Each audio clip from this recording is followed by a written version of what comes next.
9:22. That's the date today, the 22nd already. 9/22/09, or as I like to phrase it, 9/22/9. It's the 9th year. We are going to spend some time tonight with one of the most remarkable men in the fight, the battle, to give you freedom of choice and how you address disease issues, most notably cancer, in your own body. You would think that as sentient beings, we have the God-given right to choose what would best serve our interests and our ideas of therapy, treatment, recovery. But not true. We are all captives of a terrible medical pharmaceutical cartel, which views human life as essentially worthless and as revenue-generating units. I don't know what the average cancer verdict is now in terms of cash in their pockets ultimately, but it's got to be close to $750,000. I know years ago it was between 4 to 500,000 if I remember correctly. It's a big business. There is a book out there which every single American needs to have. You all do, because 1 out of 2 of you is going to deal with cancer. And that means even if you aren't the one, you'll know someone who is.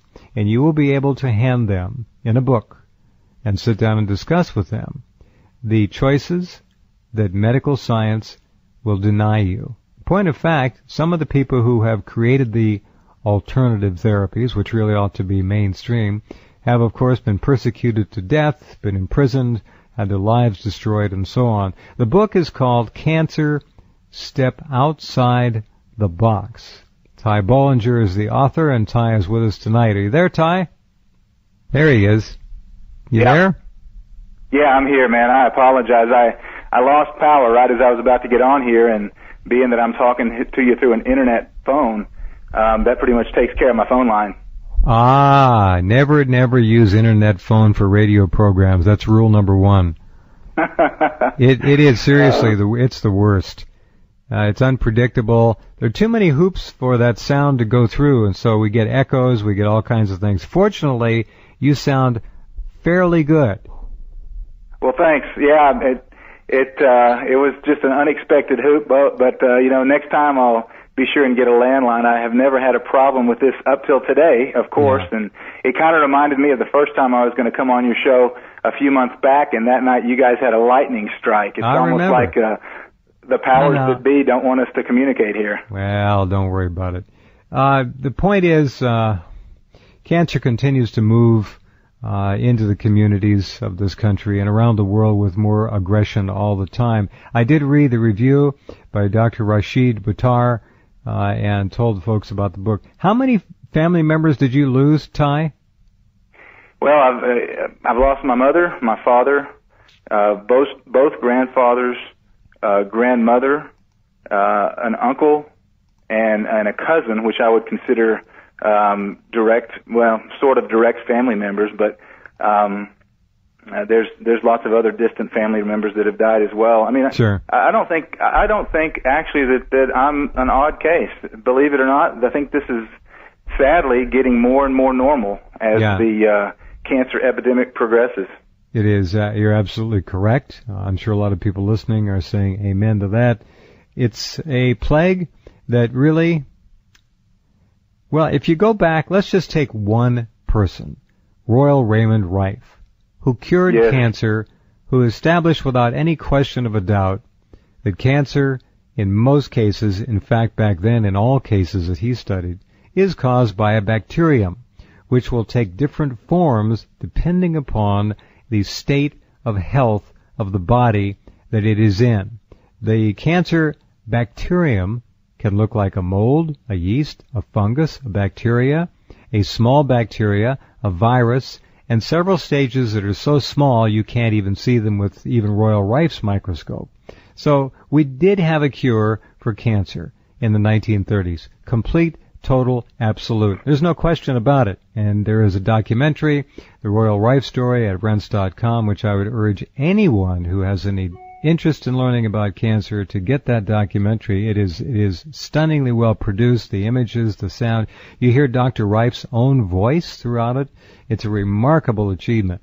Okay, so the bottom line is we are suffering with cancer because the medical pharmaceutical mafia cartel wants us to because they profit on our misery, our dying, and our death. What is the average cancer diagnosis worth now in round numbers? It's getting close to $1 million, isn't it? It is. It's between $750,000 and $1 million.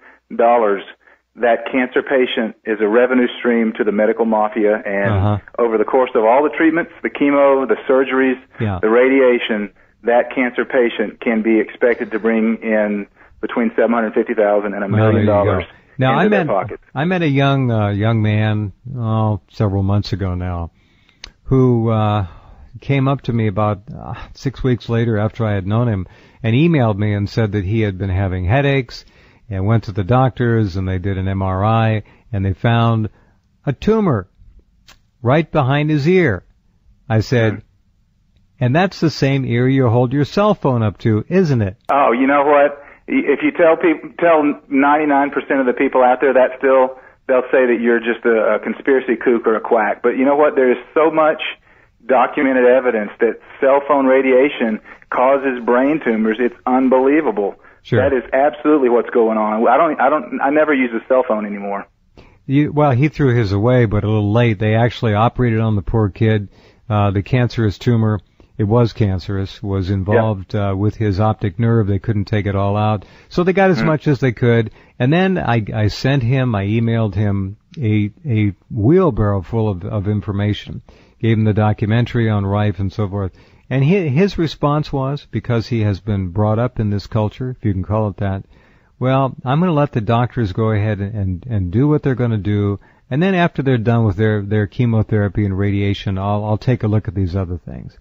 Well, that's the whole problem, Jeff, is because they have this blind faith in their doctor, but doctors have been brainwashed in medical school. I would reckon that they are some of the most brainwashed people in the entire world. They've gone through almost a decade of hardcore brainwashing in medical school, and they've been taught that only drugs can cure and treat disease, and only surgery works. Yeah.